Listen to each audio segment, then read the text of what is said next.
Hey bass players, welcome to the floor. I'm setting up my new pedal board today and I just wanted to show you what I do, what I use on the board, and yeah, let's get right into it.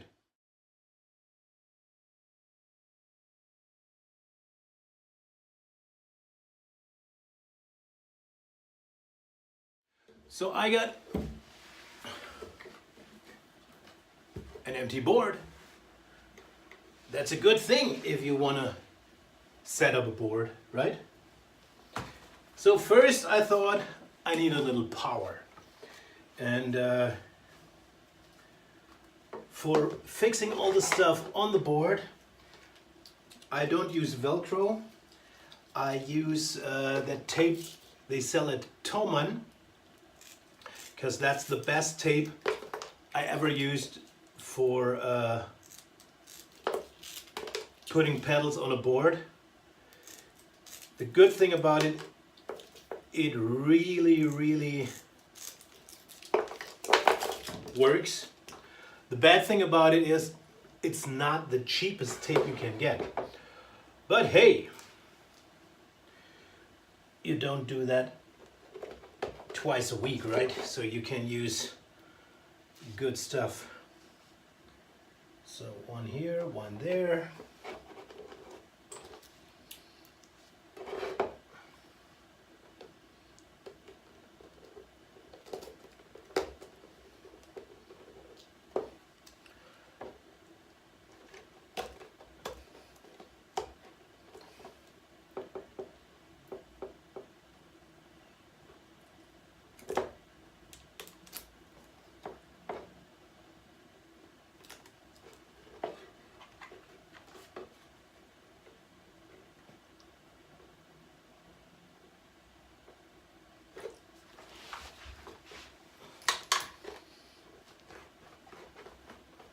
And here we have power.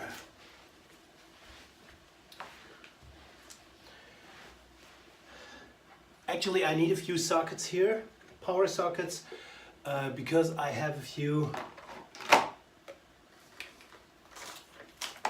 of these for unusual pedals. Of course, I use a power supply. It's the new power supply. I use the new one from Harley Benton, which is a Thomann brand. Power Plant ISO 2 Pro. It's like whatever, isolated outputs and all that kind of stuff. I use the Power Plant 1 prior to this one. But I had some issues with hum and stuff, and I'm not sure where that came from. So now I decided to try out the new one. Hopefully I don't have any hum problems in the future. So that's what I use for power, but I'm not sure where to place it, because first I need to place this one. This is the Basswitch by RMI, Rupert Musical Instruments, that's right. That's a company from Luxembourg. This thing is built by Lele. You might know Lele. Burkhard Lele is doing all different kinds of switchers and AB boxes and ABC boxes and 1 in 3 and 3 in 1 and whatever, and really high quality stuff. And that's a Bass IQ DI, that's what it says. And it's kind of like the heart of my pedal board. It's the heart of the system, because here I plug in 3 different basses, I plug in my effects, I plug in the tuner, everything. I'll even have a DI out right here, which I do not use, but of course I could. But for me it's just a switcher. It's to switch in between basses. I even can set up volume here. So if I use different instruments with different volume levels, I can adjust that. So that's the heart of my setup. I used that on the previous board too. So that already has tape down here. So I only need tape for the board. Very good.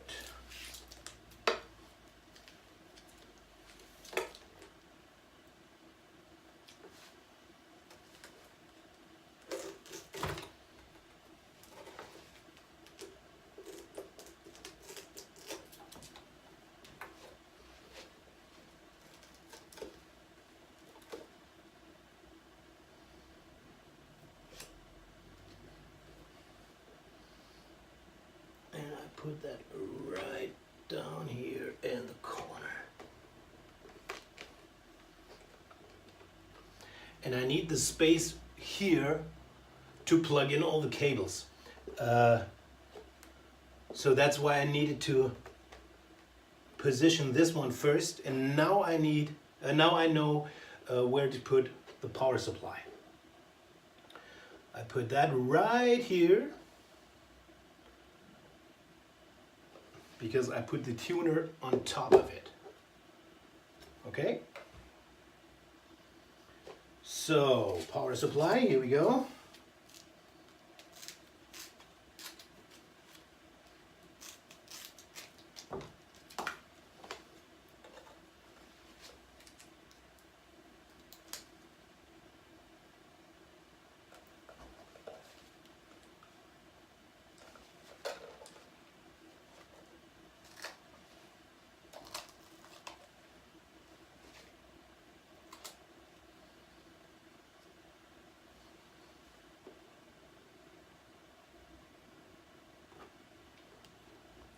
Right here, and the tuner on top. Okay, no battery inside.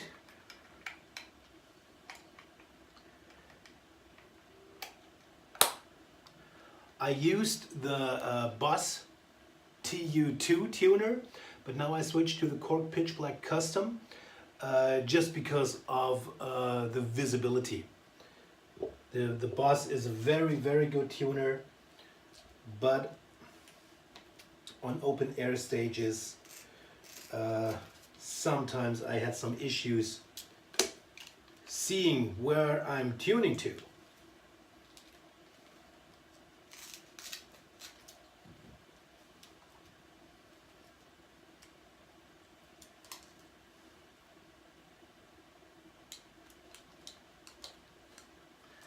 And this is gonna go on top of the power supply.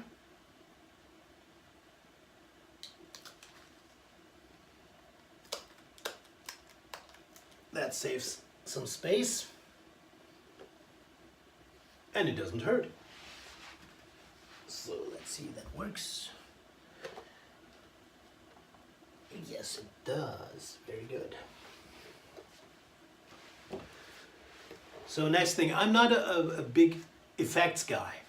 I use them every now and then just to have nice details to my bass sound, have a nice little, bring it to life here and there in this song or in that song. It's not very much. I don't use a compressor.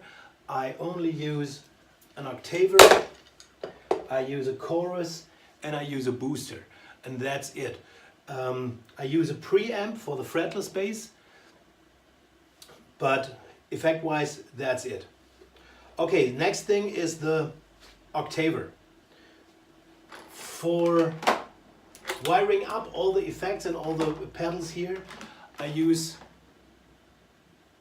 Klotz cables. I use Klotz cables for everything.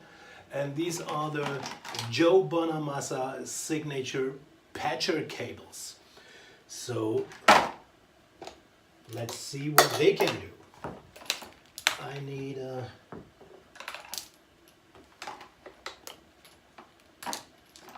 this one.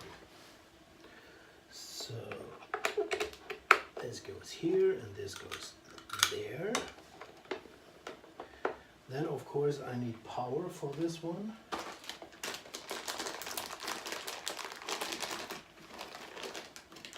I really like the MXR Bass Octave Deluxe, but the not so good thing about the MXR pedals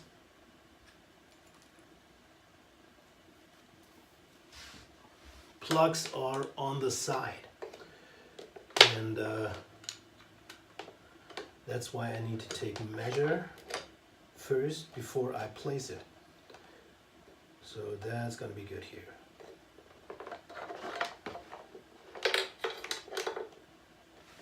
Okay. I have already used this one on the previous board, so we have tape.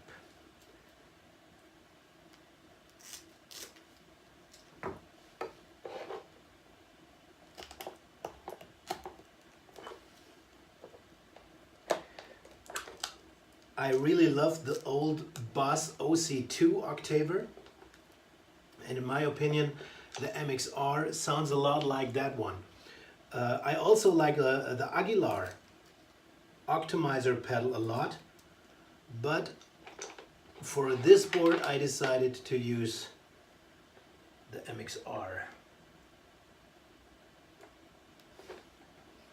And here we go.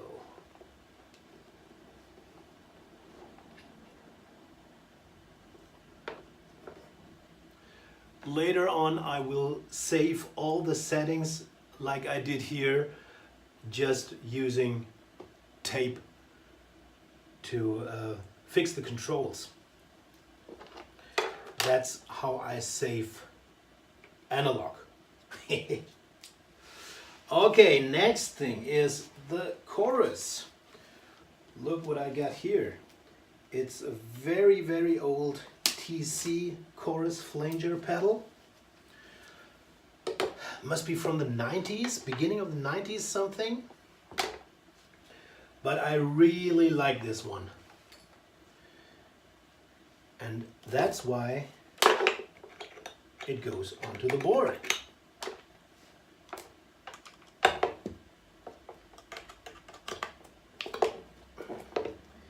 Here we go.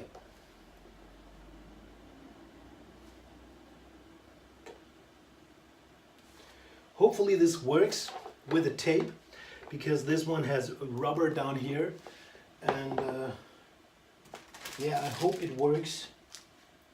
We'll find out, right?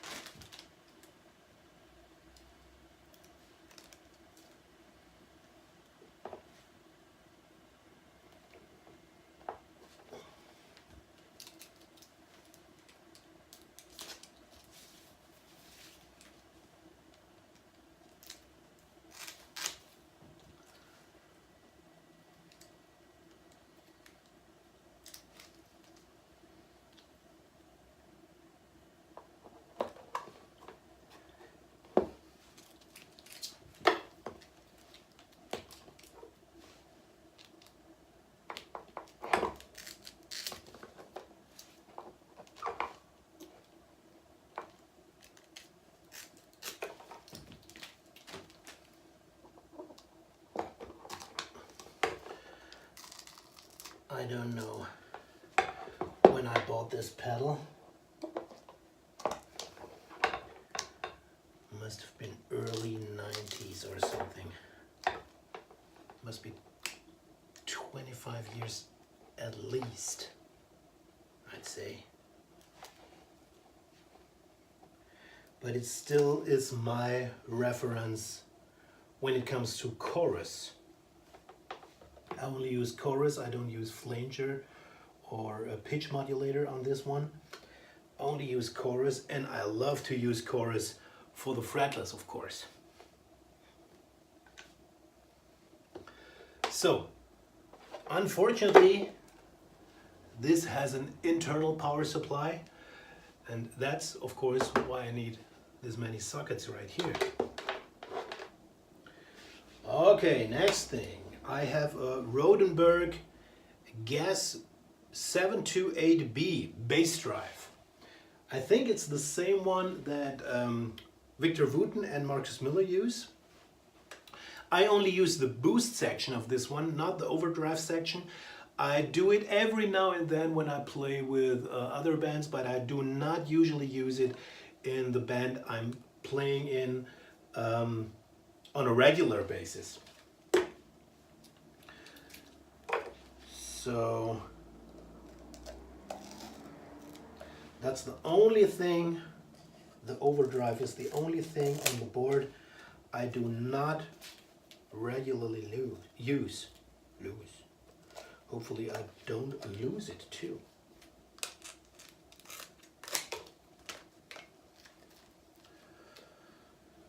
And cable.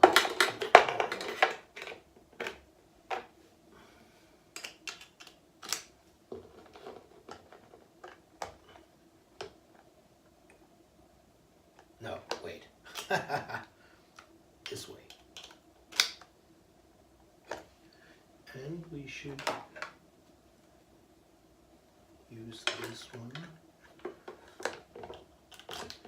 go in here and to go back to the return of the serial loop of the Basswitch. Okay? So here we go.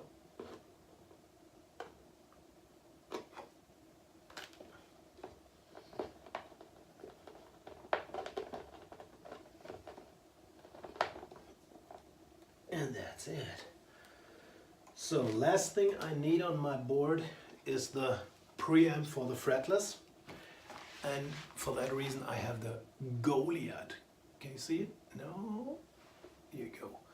That's a Goliath by a guy from Luxembourg, also like the Basswitch.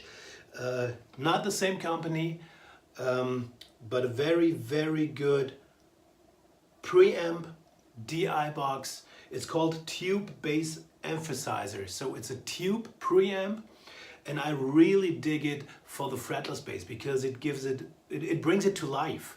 Actually, I tried all different preamps for the fretless, but this one I'm really happy with. Please find links to all the companies below in the description.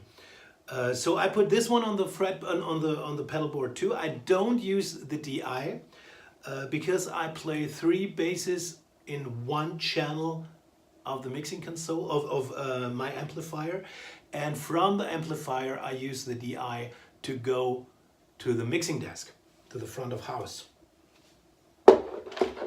So this one comes right here.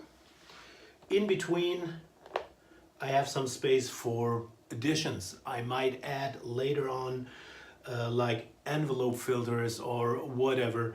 I have some more space in here to add this or that.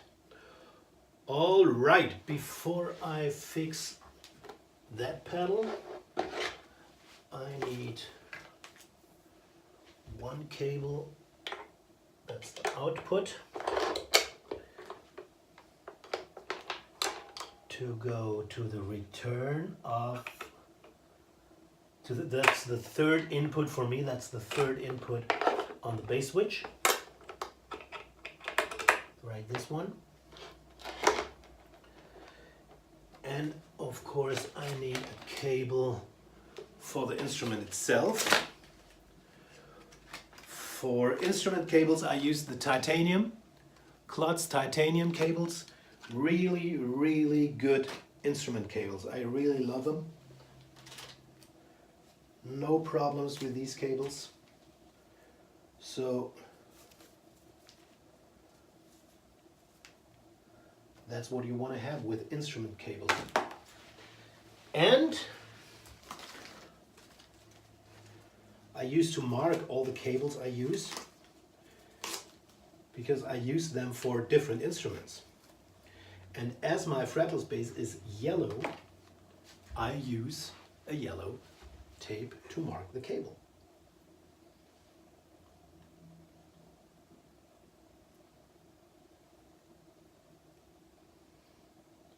Ooh.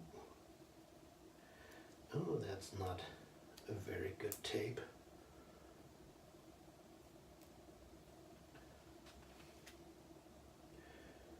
what can you expect for 70 cents or whatever it was? So this is yellow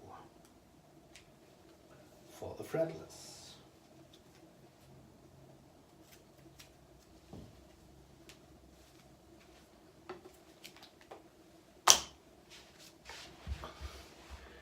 And this goes to the input right here. Okay, and I used a yellow tape on the other end of the cable too.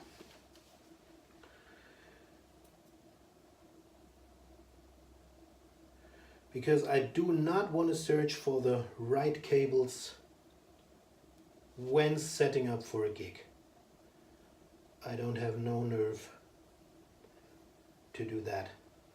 And that's why I mark the cables so I know where they go to.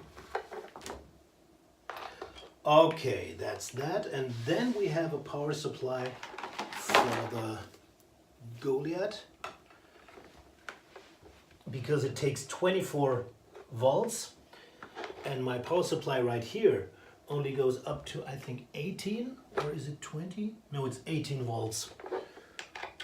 And that's too less for the Goliath, unfortunately. That needs a little more. So here we go. So this is power for the Goliath. I put that right here. And tape. I also used this one before.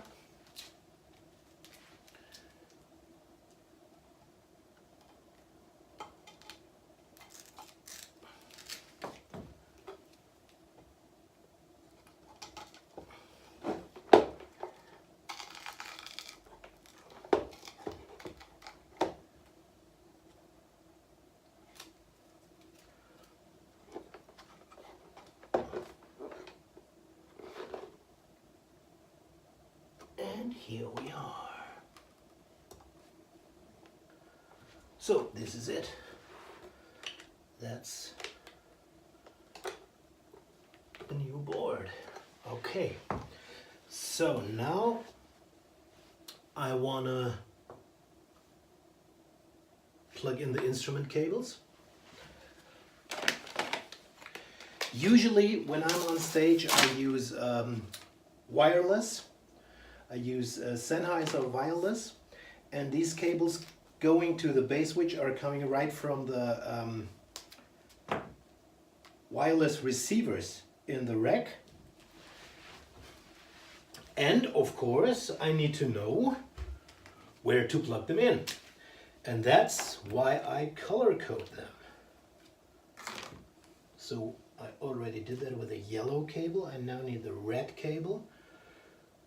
As you can imagine, the red cable is for the red bass. That's my Warwick Custom Shop 5-string bass. And that's a red one. And that's why this cable is going to be labeled red.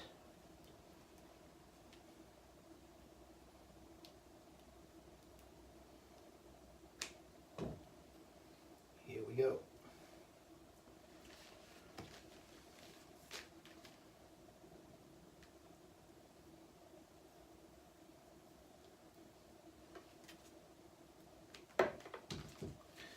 So this is instrument input B for the active bass, and input A for the passive bass, because I can adjust the volume of the passive bass later according to the volume of the active bass.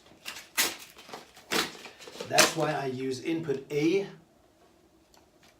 for the passive bass, and I use a blue cable. No, I use a blue color code. Blue.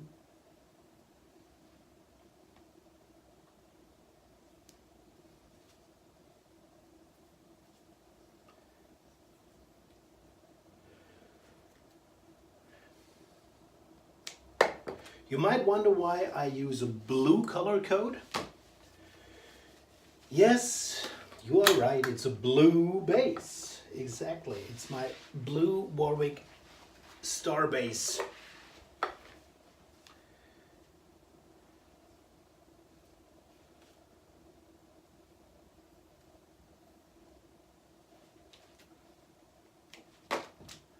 Luckily I don't have, oh no, I wanted to say luckily I don't have a green bass because I don't have no green tape, but I got green tape. But I don't need it. I need blue now. Okay, so this is blue, red, and this one is yellow. Here comes yellow again.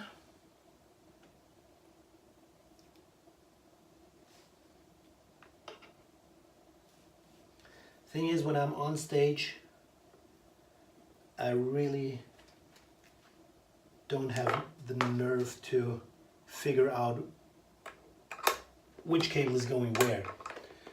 So I want to see that quickly, and for that I do the color coding.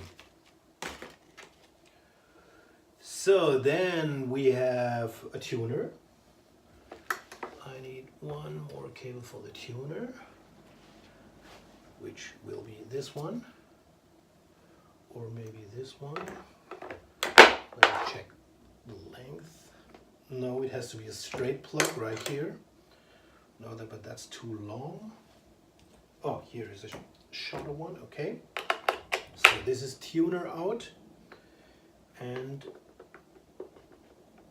after the out comes the in. Here we go into the tuner. And then I need one cable to go to the amplifier.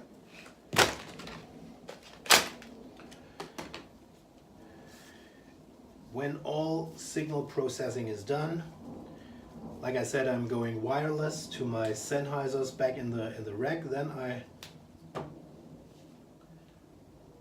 come to my mic stand where the pedal board is located, to switch the pedals and everything, and then I go back to the amp, and that's where this cable goes to.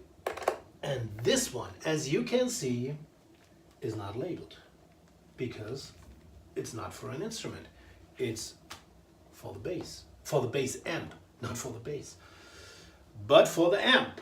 And therefore it doesn't need labeling. So now I have all the cables. Now I need power. Okay, that's what we have here. This is the power supply for the power supply, for the payment thing, for the Harley Benton. This is this. This one goes down here. Plug it in. Here we go.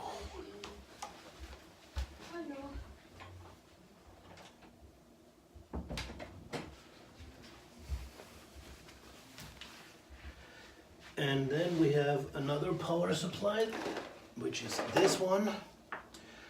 This one I need for my iPhone, because I use my iPhone mounted to my mic stand to control my in-ear mix.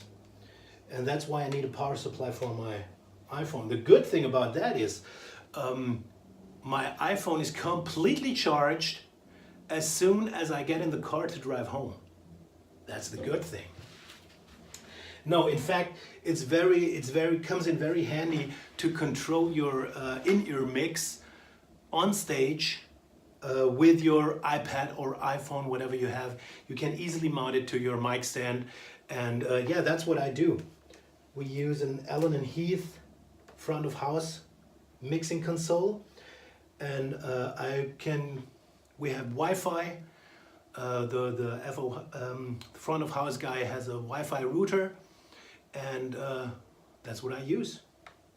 Here we go. And this, of course, is for the TC chorus. So there's one socket left for any surprises. whatever may come in addition to that.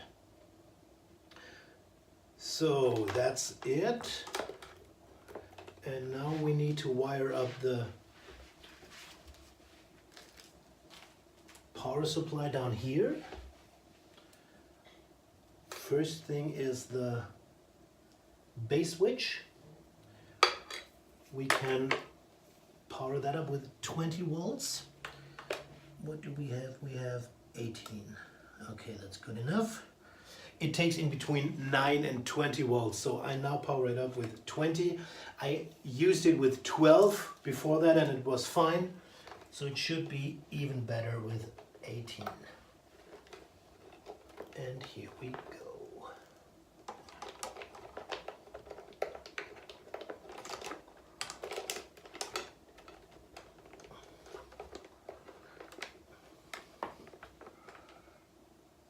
Here we are. Then I have already plugged this in. This goes to the 9-volt department, which is here. And then I only need the Rodenberg.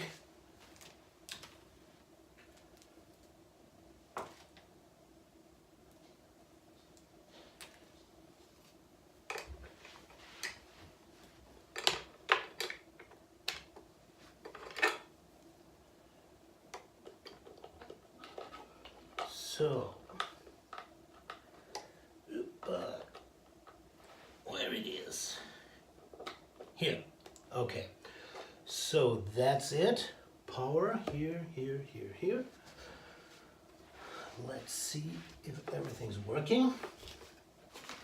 Plug it in.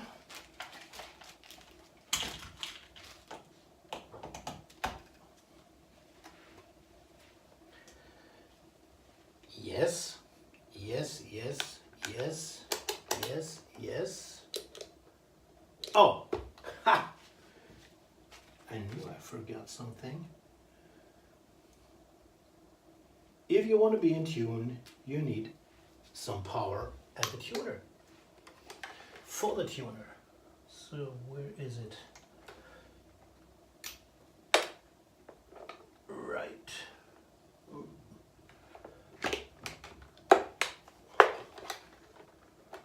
Right here.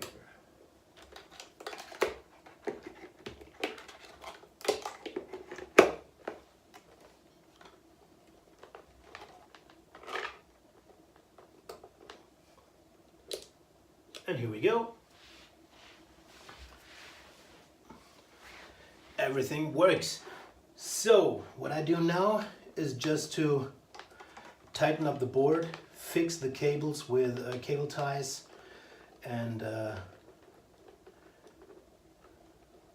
make it look nice.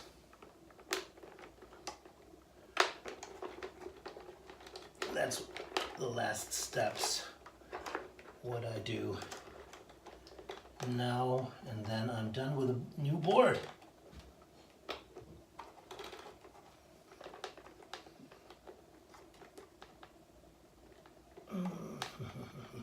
Where's this one going? Oh, this one is this, and this, and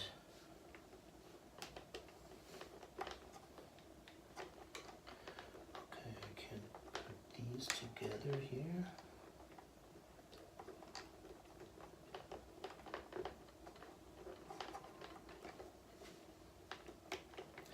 Oh, that's too long. I don't want the cables to be this long, but unfortunately, no one asks me. Maybe I do it like this.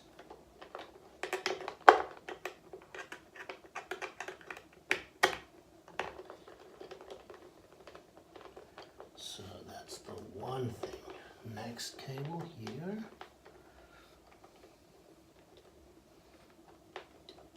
Right there, right there, and right there. And that's going to be it. Okay, here we have cable ties. unfortunately, I only have 2 hands. Now I could use a third one. But hey, nobody asked me. And that's why I have to get along with 2. As most people have to, right?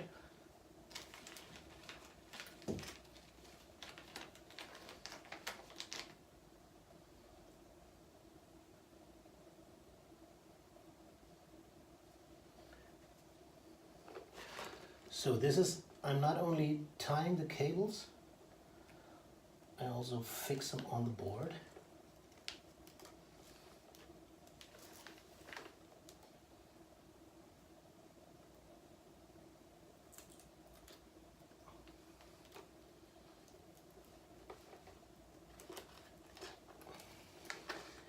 Right here.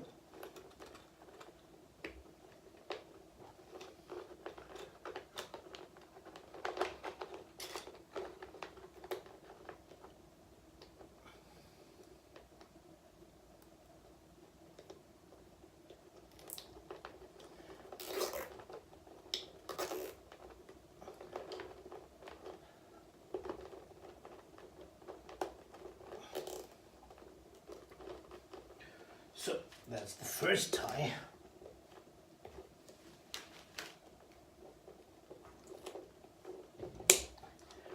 Now I'm fine again with 2 hands.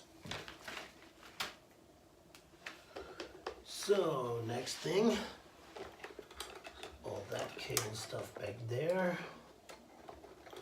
I just fix it down here.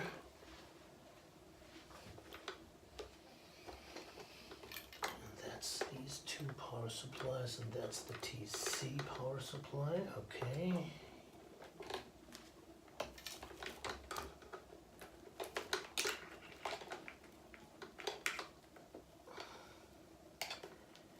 And here we go.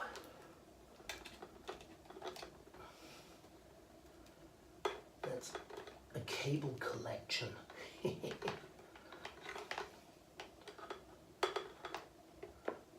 Oh, that's this one, okay. And here's the TC cable. Very good. Look at that. Oh, nice.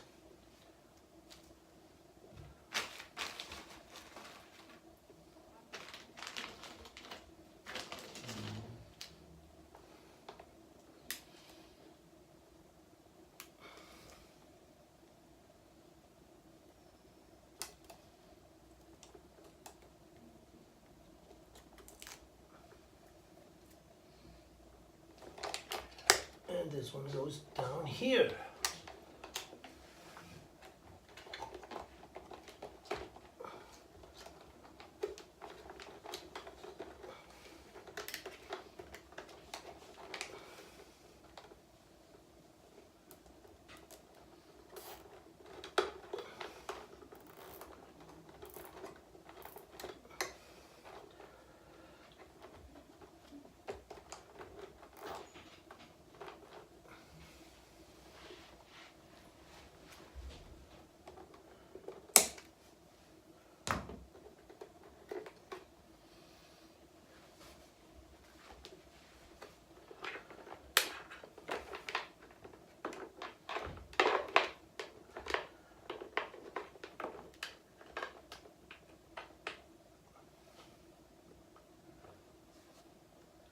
This one is very loose. Maybe I can fix that with tape or something. But hey, this is the new board. That's the Basswitch DI, that's the Bass Octave Deluxe by MXR, that's a TC electronic chorus and flanger, Rodenberg gas 7 to 8, Goliath tube bass emphasizer, and a Korg pitch black custom. And down here we have the Harley Benton ISO 2 power supply. And this one is Hammer power supply for the iPhone. Very good. So that's it for now. That's my new board. I'll check it out and I'll let you know if it works or not. But I guess so. So thanks for watching. See you next time. Bye.